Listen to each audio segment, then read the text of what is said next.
প্রিয় বরিশালবাসী, আসসালামু আলাইকুম। আমরা অত্যন্ত আনন্দের সঙ্গে অপেক্ষা করছি শহীদ প্রেসিডেন্ট জিয়াউর রহমান এবং দেশনেত্রী বেগম খালেদা জিয়ার সুযোগ্য উত্তরসূরি আমাদের দলের ভারপ্রাপ্ত চেয়ারম্যান জনাব তারেক রহমান সাহেবের আগমনের জন্য।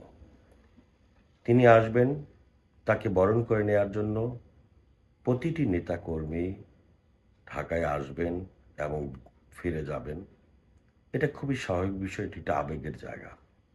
কিন্তু আমাদেরকে মনে রাখতে হবে, আমাদের দলকে শৃঙ্খলাবদ্ধ করবার জন্য আমাদের ভারপ্রাপ্ত চেয়ারম্যান মহোদয় বারবার নির্দেশনা দিয়েছেন। আমরা যে যেখান থেকেই আসব, আসার পথে এবং যাওয়ার পথে কেউ কারো সঙ্গে যাতে কোনো মতদ্বৈততা তৈরি না হয়, রাস্তাঘাটে আসা যাওয়ার সময় কারোর সঙ্গে কোনো ঝগড়া বিবাদে যাতে আমরা জড়িয়ে না পড়ি, নিজেদের মধ্যে সৌহার্দ্যপূর্ণ সম্পর্ক রেখেই আমরা ঢাকায় আসব এবং ঢাকা থেকে প্রত্যাবর্তন করব। কোনো মানুষকে যাতে কষ্ট না দেওয়া হয়, কোনো সাধারণ মানুষ যাতে কষ্টের শিকার না পায়, সেই কারণেই কিন্তু তারেক রহমান সাহেব সরকারি ছুটির দিনে ঢাকায় আসছেন।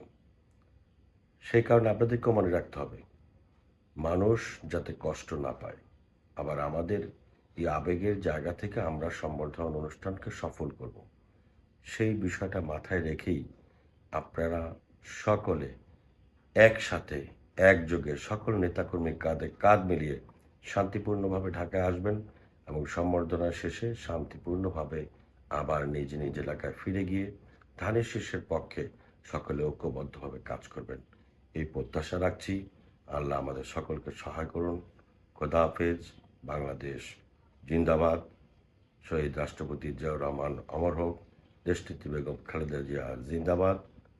জনাব তারেক রহমান জিন্দাবাদ।